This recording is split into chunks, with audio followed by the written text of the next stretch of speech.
सुप्रभात बच्चों, कैसे हैं? उम्मीद करती हूँ घर पर होंगे, स्वस्थ होंगे और विजन टेस्ट की तैयारी आप लोग कर रहे होंगे। बेटा, आज हम जो आपका पाठ 7 है गजल, इसका पठन करेंगे। पिछले कालांश में हमने इस पाठ का पठन करना शुरू किया था। गजल दुष्यंत कुमार द्वारा रचित है। साहित्य धूप जो हमारा काव्य संग्रह है, इसमें से लिया गया है, क्योंकि गजल में कोई शीर्षक नहीं होता। ठीक है, हमने 3 गजल की लाइनें जो दो शेयर पढ़े थे, आज हम 4th पे हैं। इसके लिए आपको अपनी आरोहों की पुस्तक का पेज नंबर 166 निकालना है। उम्मीद करती हूँ आप ध्यानपूर्वक सुनोगे। 3 हम पढ़ चुके थे। आज हम 4थी से जो शायरी है हमारी, वहां से शुरू करेंगे। खुदा नहीं न सही, आदमी का ख्वाब सही, कोई हसीन नजारा तो है नजर के लिए।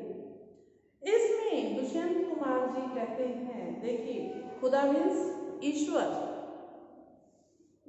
ईश्वर नहीं न सही। वो कहते हैं कि अगर ईश्वर नहीं है कोई बात नहीं, आदमी का ख्वाब सही, अगर ईश्वर ने इनको गरीब बनाया है तो कोई बात नहीं, क्योंकि इनके पास तन ढकने के लिए कपड़े नहीं है, खाने के लिए भोजन भी पर्याप्त नहीं है, तो क्या इनको इतना भी हक नहीं है? आदमी का ख्वाब सही, ख्वाब मीन सपना सही, कि सपने में खुश हो सके, कि अच्छे अच्छे सपने देख सके, कि उनके पास सब कुछ है, रहने के लिए मकान है, घूमने फिरने के लिए गाड़ी है, या उनके पास सारी सुख सुविधाएं हैं। वो सपने में तो देख सकते हैं, वो कल्पना कर सकते हैं, कोई हसीन नजारा तो है नजर के लिए। ठीक है, कोई ये इनमें बताया है कि कोई हसीन नजारा, हसीन मीन्स क्या बताया गया है? नजारा मीन्स दृश्य, हसीन मीन्स सुंदर, कि कोई सुंदर नजारा तो होगा। किसके लिए? नजर के लिए, इन आंखों के लिए कोई सुंदर नजारा, कम से कम हम वो नजारा, वो सुंदरता सपने में देखकर खुश हो सकते हैं। इसमें दुष्यंत कुमार जी ने इन 2 लाइनों का अर्थ ये भी बताया। अब दोबारा से एक बार सुनिए कि यदि ईश्वर नहीं है तो कोई बात नहीं, अर्थात ईश्वर भी यदि इन गरीबों पर दया नहीं करता तो चिंता की कोई बात नहीं। मनुष्य अपने सपने तो संजो सकता है, यानी वो अपने सपनों में तो खुश रह सकता है। उसके वास्तविक जीवन में, जो उसका असली का जीवन है, उसमें कोई सुख नहीं या कोई सुंदरता नहीं है तो कोई बात नहीं। वह सपनों में तो सुंदर दृश्य देख सकता है, वह सपनों में तो सुख की कल्पना कर सकता है, क्योंकि सपनों पर किसी का जोर नहीं चलता। सपनों में कोई किसी को दबा नहीं सकता। सपने कहते हैं ना, कोई वस्तु छीनी जा सकती है, बट सपने का जो रोल है उसको तो कोई नहीं छीन सकता ना। सपने देखने से, इट मीन्स क्या है? सपने देखने से कोई नहीं रोक सकता। तो कम से कम जो चीज हमारे पास नहीं है, जो हमारे वश में नहीं है, कम से कम उसको हम सपने में देखकर तो आनंद ले सकते हैं। यही दुष्यंत कुमार जी ने इन 2 पंक्तियों में बताया है कि खुदा नहीं न सही, आदमी का ख्वाब भी सही, कि खुदा ने हमें, जैसे कहते हैं ना, खुदा ने किसी को अमीर बनाया है, किसी को गरीब बनाया है, तो इसमें वही कहा गया है कि अगर भगवान ने हमें गरीब बनाया तो कोई बात नहीं, अगर सुंदर नजारे हमारे लिए हैं तो कोई बात नहीं, कम से कम हम सुंदर चीजों के सपने तो देख सकते हैं। वो सुंदर दृश्य जो हम नहीं देख पाते रियल जिंदगी में, वो सपनों के माध्यम से देख सकते हैं, उसको उस सुंदरता का आनंद ले सकते हैं। ठीक है छात्रों, ये 4th वाला समझ आ गया। अब 5th पे आइए। वे, ध्यान से सुना है, वे मुतमईन हैं कि पत्थर पिघल नहीं सकता। वे मुतमईन हैं कि पत्थर पिघल नहीं सकता। मैं बेकरार हूँ आवाज में असर के लिए। ठीक है, वे मुतमईन हैं, मुतमईन मीन्स इत्मीनान से हैं कि पत्थर पिघल नहीं सकता, कि पत्थर दिल की जिसका कठोर हृदय होता है, पाषाण हृदय होता है, वो पिघल नहीं सकता। मैं बेकरार हूँ, बेकरार मीन्स बेचैन हूँ आवाज में असर के लिए। असर होना मीन्स प्रभाव होना। इसकी 2 लाइनों के जितने शब्दार्थ थे वो मैंने आपको अभी बताए, आप लिख लीजिए इनको। मुतमईन इत्मीनान होना, बेकरार बेचैन, असर होना प्रभाव होना। अब इसके जो आपको व्याख्या बताई जाएगी वो आप ध्यानपूर्वक सुनोगे बेटा, कि इसमें दुष्यंत कुमार जी ने इस गजल के माध्यम से 2 लाइनों में क्या बताया गया है कि देखिए, कवि का संदेश है कि देश की राजनीति के जो ठेकेदार हैं वो निश्चिंत है, वो स्वतंत्र हैं, कि कवि उनके पत्थर के समान कठोर हृदय को अपनी कविता के माध्यम से पिघला नहीं सकता। जो कवि है, कवि के पास एक ऐसी चीज है, एक लेखनी है जिसके द्वारा वो लिखकर, कहते हैं कठोर हृदय को भी पिघाल सकता है, पिघला सकता है। तो इसमें क्या बताया गया है कि देश की राजनीति के जो ठेकेदार हैं वो निश्चिंत हैं, वो स्वतंत्र हैं, कि कवि उनके पत्थर के समान कठोर हृदय को अपनी कविता के माध्यम से पिघला न दे, किंतु कवि अपनी आवाज को पूरे देश में पहुंचाने के लिए व्याकुल है। मैं बेकरार हूँ, मैं बेचैन हूँ, मैं व्याकुल हूँ आवाज में असर के लिए, कि मेरी आवाज में इतना असर हो कि मैं लोगों के जो कठोर हृदय हैं, जो पत्थर दिल हैं, उनको भी पिघला सकता हूँ।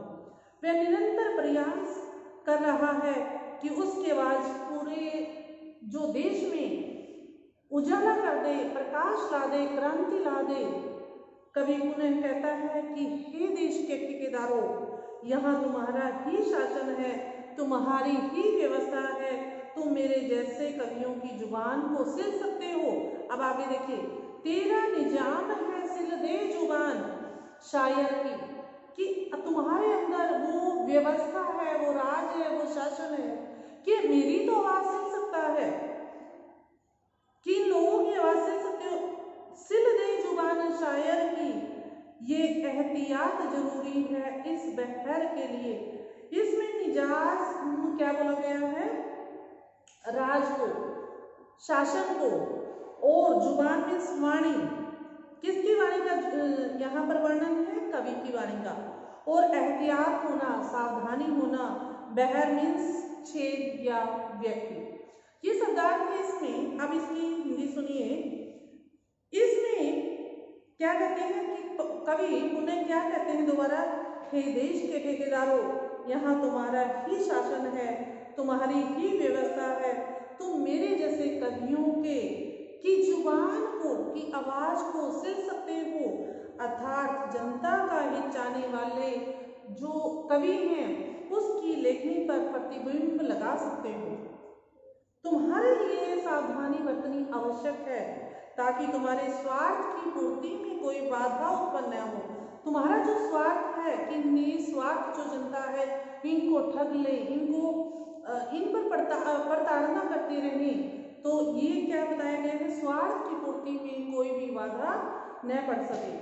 इसलिए कवि कहता है कि तुम्हारे लिए जरूरी है ताकि कोई कवि देश में जागरूकता का शंख न बजा सके, इसलिए तुम अत्याचार करते हो और मेरी जुबान को भी बंद करना चाहते हो, क्योंकि एक शायर की आवाज, एक कवि की आवाज को पूरी दुनिया सुनती है और तुम मुझे भी चुप होने के लिए कह रहे हो।